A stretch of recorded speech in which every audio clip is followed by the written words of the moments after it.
Okay, बिस्मिल्लाहिर्रहमानिर्रहीम, अस्सलाम वालेकुम। सो इस क्लास में आज हम देखते हैं कि किस तरह से हमें सूडो कोड लिखना है इन्वॉल्विंग कंडीशनल स्टेटमेंट्स।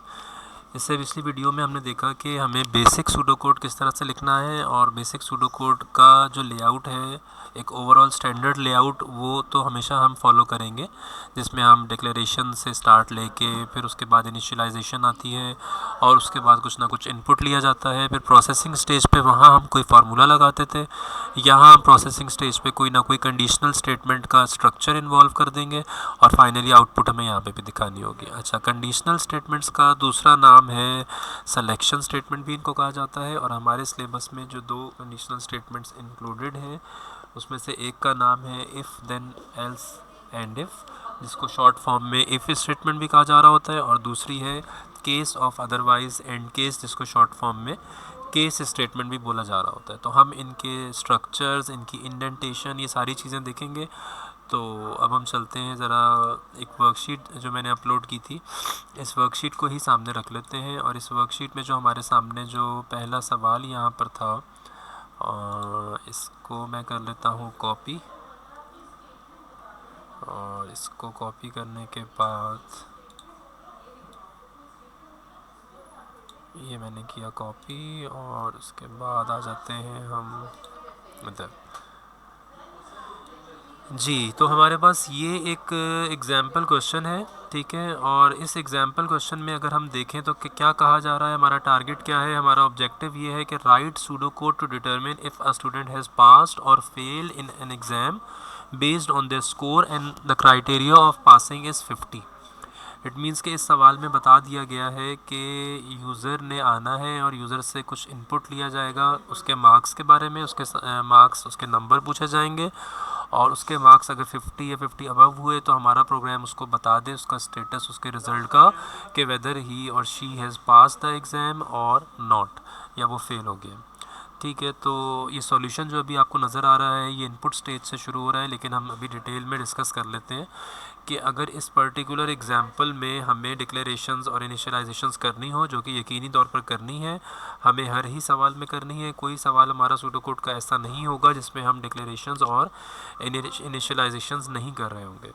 तो पहले भी बताया था कि सबसे पहले हमें सोचना होता है before we start writing the pseudo code कि इस पर्टिकुलर एग्जाम्पल में कौन कौन से वेरिएबल्स अगर इन्वॉल्व हैं तो वो कौन कौन से हैं, अगर कोई कॉन्स्टेंट्स इन्वॉल्व हो रहे हैं तो वो कौन कौन से हैं, उनके क्या नाम होंगे, मीनिंगफुल नेम्स उनके रखने हैं, रिलेटेबल नेम रखने हैं उनके, और उनके नामों के बीच में अगर दो वर्ड्स आ रहे हैं तो स्पेस नहीं दे सकते, हम अंडरस्कोर डाल सकते हैं, ठीक है। और या दो वर्ड्स के बीच में गैप नहीं देना, तो दोनों के फर्स्ट लेटर्स को कैपिटल कर सकते हैं, जिसको हम कैमल केस कहते हैं, और अगर दोनों वर्ड्स के बीच में अंडरस्कोर डाल रहे हो तो उसको हम स्नेक केस बोल रहे होते हैं। खैर, तो अब हम आ जाते हैं डिक्लेरेशंस की तरफ। और इस पर्टिकुलर सवाल में अगर हमें यूज़र से उसके मार्क्स या उसके स्कोर पूछना है तो yes definitely we first of all have to declare a variable named as score. तो मैंने यहाँ पे लिख दिया डिक्लेयर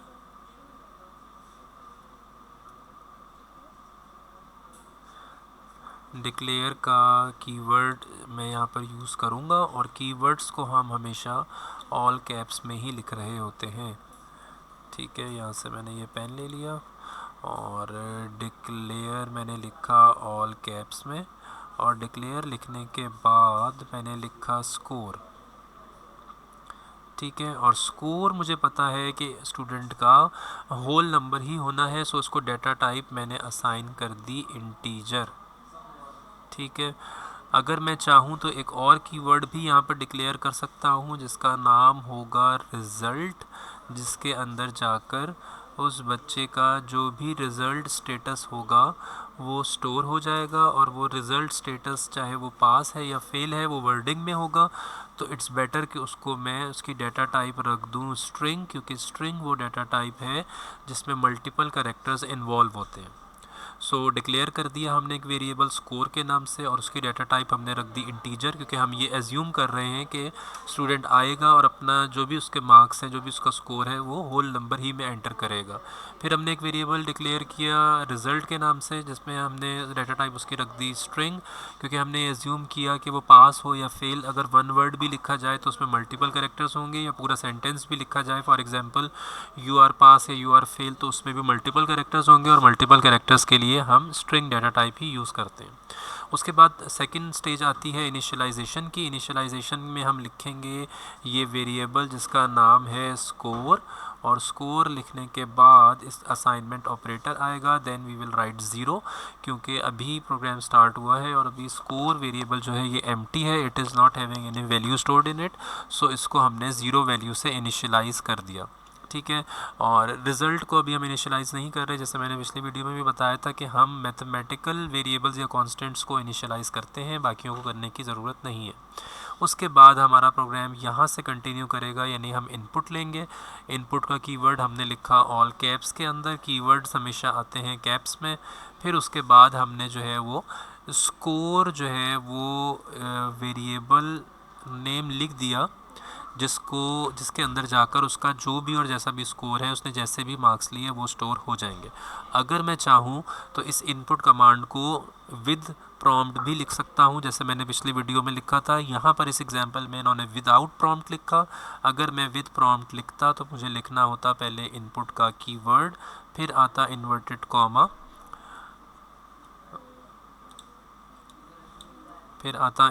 कॉमा, और इन्वर्टेड कॉमा के बाद मुझे यहाँ पर उसको मैसेज या प्रॉम्प्ट देना था कि enter your marks,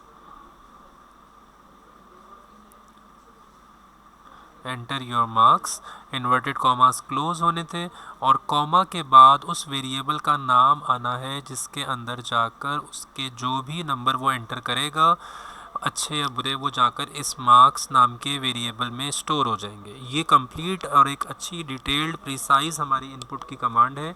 so I again recommend कि आप अगर इनपुट कमांड यूज़ करें तो उसको इस तरह ही से लिखें कि पहले इनपुट का आए कीवर्ड, फिर आए उसके बाद आपकी प्रॉम्प्ट। ये जो मैसेज हम देते हैं इसको कहा जाता है prompt. This is for the reminder of user, उसको पता चले क्लियर कट वे में कि उसको बताना क्या है। और उसके बाद आखिर में जो हम यहाँ पर लिख रहे होते हैं, this is the name of variable, कि ये जो भी नंबर वो एंटर करेगा वो किस वेरिएबल के अंदर जाकर स्टोर हो जाए। फिर उसके बाद अगर हम अपने इस सूडो कोड को देखें तो ये जो मैं मेंशन कर रहा हूँ यहाँ से लेके यहाँ तक, ये पूरी मेन बॉडी है हमारी पहली कंडीशनल स्टेटमेंट की एग्जांपल इफ़ देन एल्स की। और इफ़ देन एल्स को हम यूज़ करते हैं किस सिनेरियो में, जब हमारे पास इधर एक चॉइस हो या दो चॉइसेस हो। आइडियल यही होता है कि if then else end if को यूज़ किया जाए एक या दो चॉइसेस के लिए। अगर दो से ज़्यादा चॉइसेस के लिए भी अगर हमने इफ़ देन एल्स ही यूज़ करना हो तो फिर हमें उसमें एडिशनल एल्स इफ़ लगाने पड़ते हैं। सो इसके ज़रा स्ट्रक्चर पे बात कर लेते हैं। सबसे पहले आएगा इफ़ के बाद आ जाएगी कंडीशन, यानी हमने वो क्राइटेरिया बता दिया कि स्कोर ग्रेटर देन और इक्वल 50 होगा तो क्या होना चाहिए। देन के बाद जो प्रिंट नीचे लिखा हुआ है ये आप देन के सामने भी लिख सकते हैं। आपने लिख दिया प्रिंट का कीवर्ड, और विद इन इन्वर्टेड कॉमास आपने लिख दिया पास, यानी उसको मैसेज चला जाए कि वो पास है। एल्स यानी कि अगर ये पहली कंडीशन जो है हमारे पास, this is the main condition, अगर ये कंडीशन ट्रू होगी तो उसके पास जो लाइन एग्जीक्यूट होगी वो ये है। अगर ये condition score is greater than और इक्वल टू 50, अगर ये कंडीशन फॉल्स हो जाती है, यानी उसका स्कोर ना 50 है ना 50 से ज़्यादा, तो फिर उस केस में ये वाला काम एग्जीक्यूट होगा, यानी उसको प्रिंट हो जाएगा स्क्रीन पर, उसको डिस्प्ले हो जाएगा, उसको आउटपुट दिखा दिया जाएगा कि फेल्ड के लिए वर्डिंग आप कुछ भी लिख सकते हैं। तो मेन स्ट्रक्चर की अगर हम बात करें if then else end if में, तो कुछ जो चीज़ें मैंडेटरी हैं जो ऑल कैप्स में लिखी हैं हमेशा तो ज़्यादा बेहतर है, वो ये इफ़ आ गया। ठीक है, इफ़ आएगा तो साथ देन भी आएगा। इफ़ के बाद हमारी आमतौर पर इस जगह पर कंडीशन आ रही होती है, देन के बाद कंडीशन के ट्रू होने पर पहला कोर्स ऑफ एक्शन हम बता देते हैं उसको, देन के सामने भी लिख सकते हैं, देन के नीचे भी लिख सकते हैं जैसे यहाँ पे लिखा हुआ है। और एल्स वाली चीज़ जो है वो इसलिए होती है कि अगर कंडीशन फॉल्स होनी है तो फिर दूसरा काम क्या होगा, वो हम एल्स के बाद सामने प्रिंट फेल्ड भी लिख सकते हैं और नीचे भी लिख सकते हैं। और इफ़ जैसे स्टार्ट हुआ था तो फिर उसी को हम उसकी क्लोजिंग, उसकी एंडिंग जो है वो भी हमें करनी होती है, और उसके लिए हम एंड इफ़ का इस्तेमाल कर रहे होते हैं। अगर आप यहाँ पर अलाइनमेंट की बात करें, इंडेंटेशन की बात करें, तो आपको इफ़ और एंड इफ एक ही लाइन में नज़र आएंगे, बाकी आपको जो बॉडी है सारी एल्स की और देन की वो आगे नज़र आ रही है। This is known as indentation, इसको कहा जाता है इंडेंटेशन। तो यहाँ पे हमारा जो है ये कंप्लीट हुआ। अगर आपने प्रिंट जो है वो यहीं पे दिखा दिया तो ठीक है, आप आखिर में आउटपुट या प्रिंट ना दिखाएं रिज़ल्ट, लेकिन अगर यहाँ पर आपने प्रिंट नहीं दिखाया तो फिर आप जो है उसको आखिर में आउटपुट दिखाएंगे। अब इसी सूडो कोड को मैं एक दफ़ा दोबारा जो है वो ये सब इरेज़ करके और मैं नए सिरे से यहाँ पर बना के दिखा देता हूँ, ताकि ये पता चल जाए कि हमें अगर नया बनाना हो तो, और प्रिंट को अगर हमें सेपरेटली दिखाना हो तो हम किस तरह से उसको दिखाएंगे। जल्दी से इसको कर लेते हैं। अब मैंने यहाँ पे लिखा, सबसे पहले मैंने लिख लिया डिक्लेयर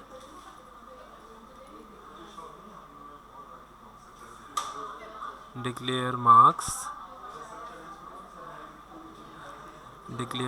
और डिक्लेयर मार्क्स जो वेरिएबल का नाम है मेरा मार्क्स, इसको मैंने डाटा टाइप इसकी रखूँगा मैं इंटीजर, क्योंकि मैं ये एज्यूम कर रहा हूँ कि यूज़र आएगा और वो होल नंबर ही में अपने नंबर्स जो है वो एंटर करेगा। दूसरा वेरिएबल जो मैं डिक्लेयर कर रहा हूँ वो है जनाब आपका रिज़ल्ट, और इसको मैंने डाटा टाइप दे दी स्ट्रिंग, क्योंकि मैं ये एज्यूम कर रहा हूँ कि उसका जो भी रिज़ल्ट उसको बताया जाएगा वो मल्टीपल कैरेक्टर्स में होगा। जल्दी से इनिशियलाइजेशन कर लेते हैं। मार्क्स जो है अभी कोई एंटर नहीं हुए, that is why it is 0 right now. ये इनिशियलाइजेशन हो गई। इनपुट कमांड मैंने यूज़ की, इनपुट कमांड में जाके मैंने लिखा एंटर योर मार्क्स। ये मैं दोबारा यहाँ पे प्रोग्राम पूरा इसलिए बना रहा हूँ क्योंकि उस टाइप प्रोग्राम्स में इंडेंटेशन इतनी क्लियर नहीं थी। आप लोगों को इंडेंटेशन की क्लैरिटी मिल जाए, इसलिए मैं यहाँ पर ये दोबारा से बना के दिखा रहा हूँ ताकि आपको इंडेंटेशन में क्लैरिटी आ जाए।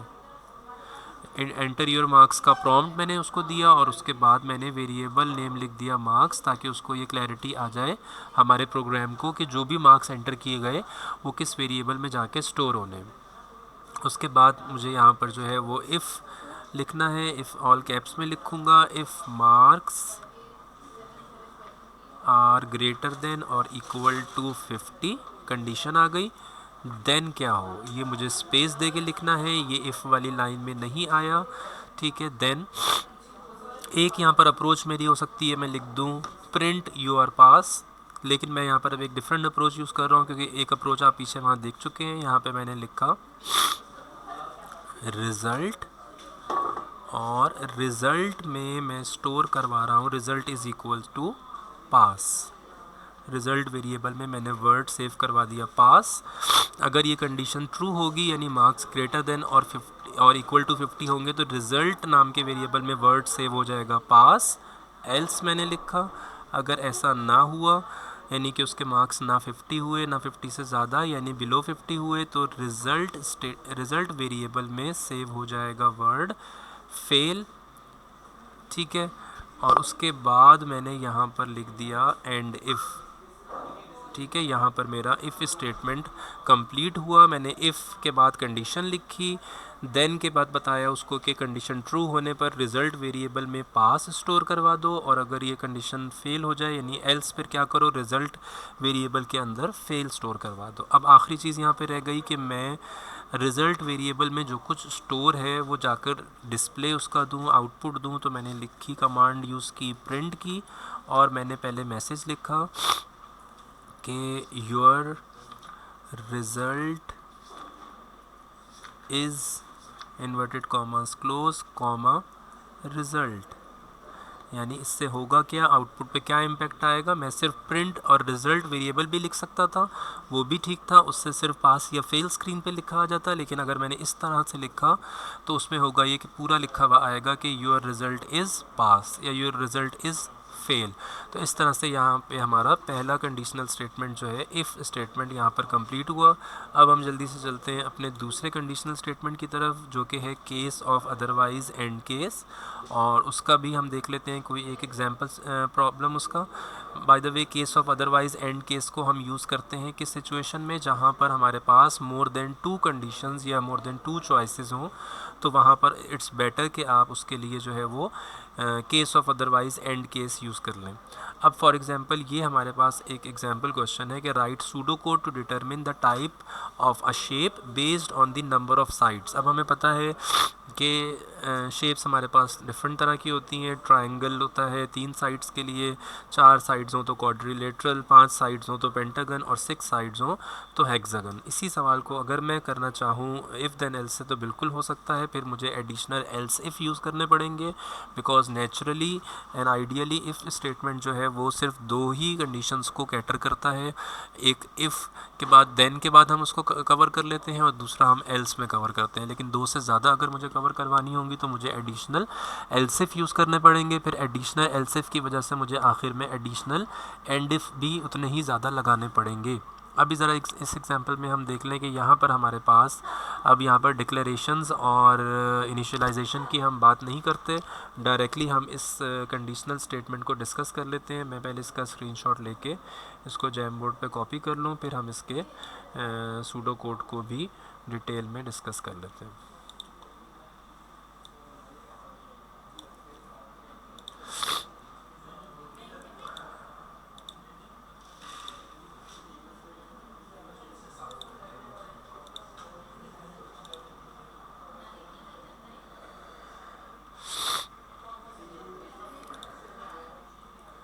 जी, ये यहाँ पे मैंने कॉपी किया। अब हमारे सामने जो है ये सवाल आ गया। इस सवाल में हमसे साफ साफ कहा जा रहा है कि एक ऐसा प्रोग्राम बनाएं जिसमें यूज़र अगर नंबर ऑफ़ साइड्स बताए तो उसको पता चल जाए कि किस शेप की बात हो रही है। फॉर एग्ज़ाम्पल अगर वो कहे, उससे सबसे पहले पूछ लिया जाए, साइड्स के बारे में इनपुट ले लिया जाए, तो डेफ़िनेटली अगर हम ये डिस्कस करें यहाँ पर कि क्या क्या डिक्लेयर और क्या क्या इनिशियलाइज़ होगा, तो डेफ़िनेटली साइड्स नाम का एक वेरिएबल डिक्लेयर होगा। और क्योंकि उसके अंदर इनपुट जो है वो न्यूमेरिक फॉर्म में आना है, और न्यूमेरिक फॉर्म में भी टू बी प्रिसाइज़ अगर हम बात करें तो होल नंबर फॉर्म में आना है, तो उसकी डाटा टाइप इंटीजर ही एक आइडियल चॉइस होगी। सो हम ऊपर लिखेंगे, अगर हमें इसका डिक्लेरेशन लिखना हो तो हम ऊपर लिख लेंगे डिक्लेयर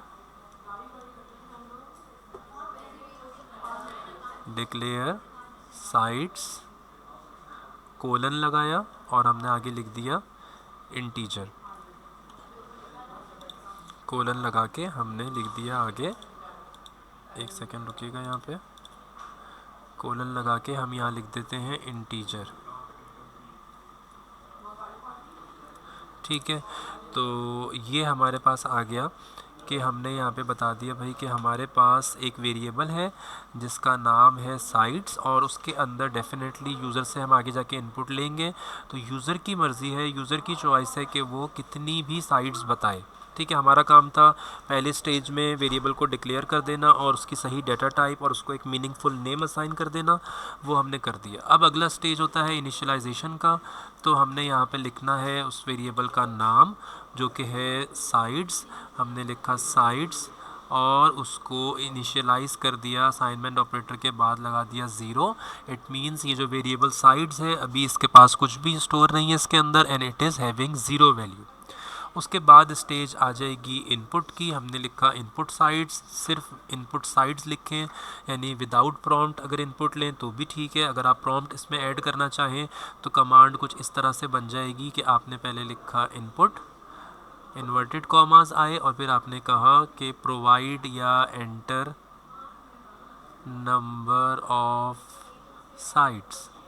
आप यूँ भी दे सकते हैं प्रॉम्प्ट, इन्वर्टेड कॉमास क्लोज करें, कॉमा लगा के वेरिएबल नेम साइड्स लिख दें, ताकि यूज़र जितनी भी साइड्स की वैल्यू एंटर करे 2, 3, 4, 5 या एनी वैल्यू, वो इस साइड्स नाम के वेरिएबल में जाकर स्टोर हो जाए।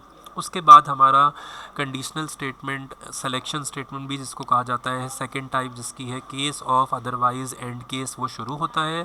ख़ास तौर पर ये बात याद रहे कि केस का कीवर्ड तो आ गया, उसको आप ऑल कैप्स में भी लिख दें तो भी ठीक है। इस जगह के ऊपर जिसको मैं रेड से सर्कल कर रहा हूँ, यहाँ हम जिस चीज़ के केसेस बनाएंगे उसको वही नाम, रिलेटेड नाम, रिलेटेबल नाम और मीनिंगफुल नेम उसको देंगे। ये ज़रूरी नहीं है कि यहाँ पर हम साइड्स वाली एग्जांपल कर रहे हैं तो हमेशा ये साइड्स ही आए। अगर हम किसी कार के नेम्स का करेंगे तो कार्स भी आ सकता है, अगर हम ग्रेड्स का करेंगे तो केस का नाम ग्रेड्स भी हो सकता है, और उसके बाद ये ऑफ हमेशा आएगा। सो हमेशा केस ऑफ अपनी जगह पे रहेंगे, बीच में as per the given situation, as per the given scenario, name of the case यहाँ पर आ जाएगा।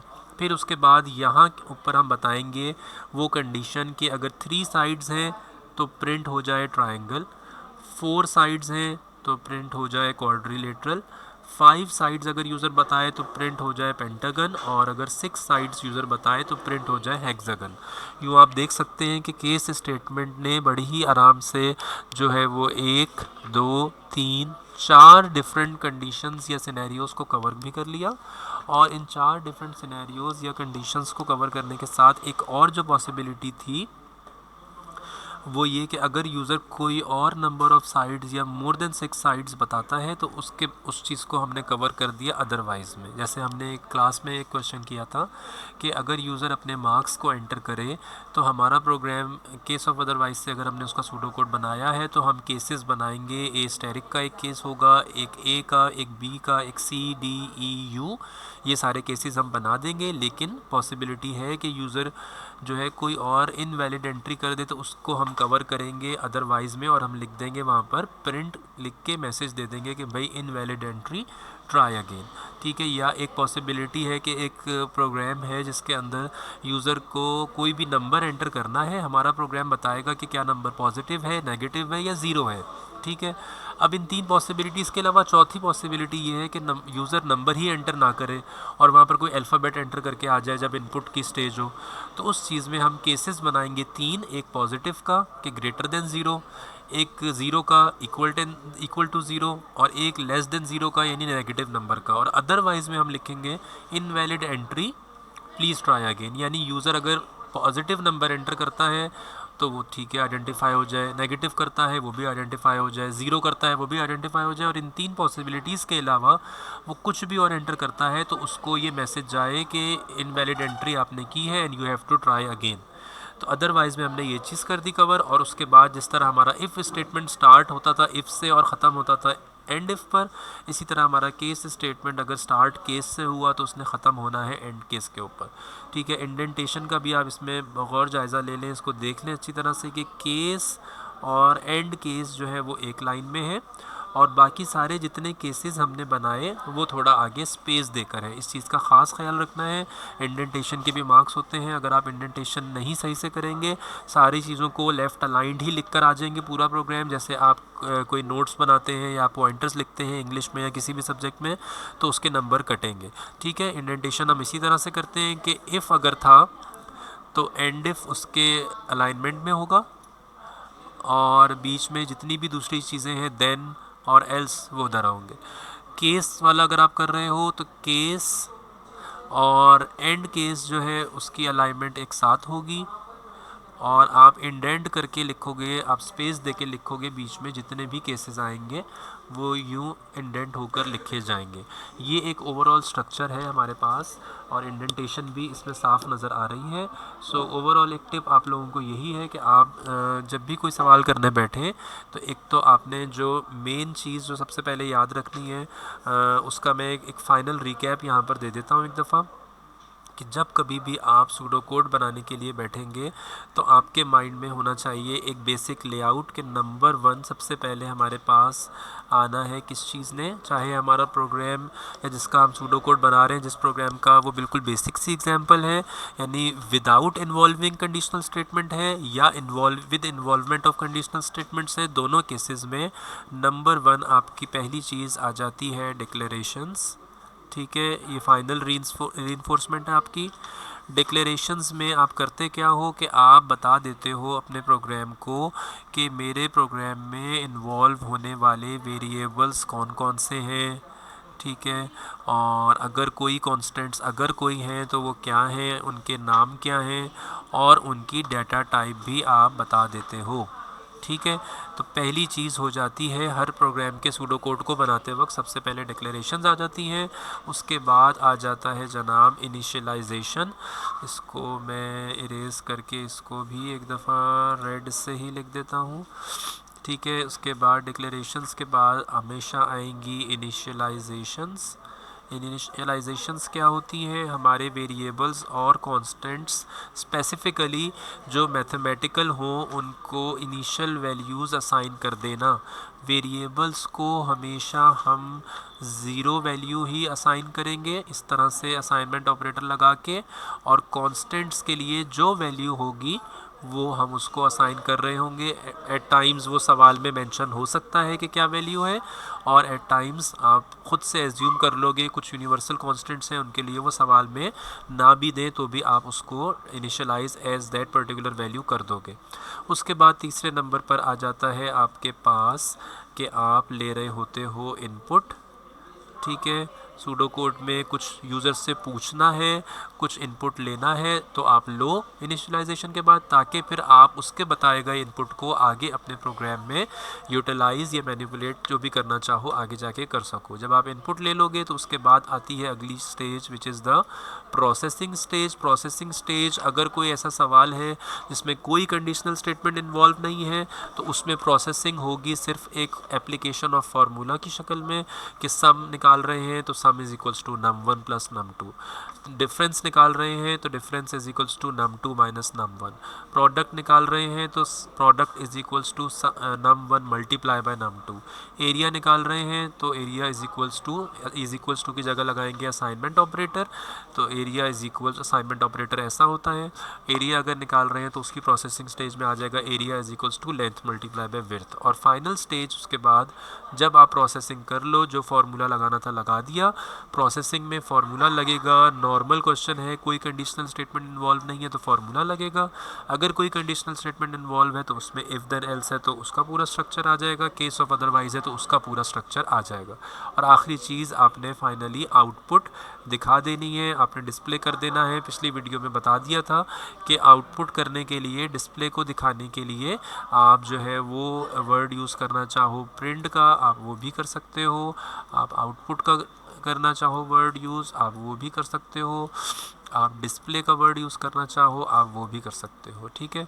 तो ये सारी चीज़ें हैं। और इसके साथ साथ याद रखिएगा कि आपके पास कंडीशनल स्टेटमेंट्स जिनका दूसरा नाम सिलेक्शन स्टेटमेंट भी है, उनको करने का क्राइटेरिया क्या है, उनको पिक करने का, if you have only one और टू चॉइसेस, अगर आपके पास एक या दो चॉइसेस ही हैं then you have to go for if statement, ठीक है। इफ़ स्टेटमेंट आपकी आइडियल चॉइस होगी।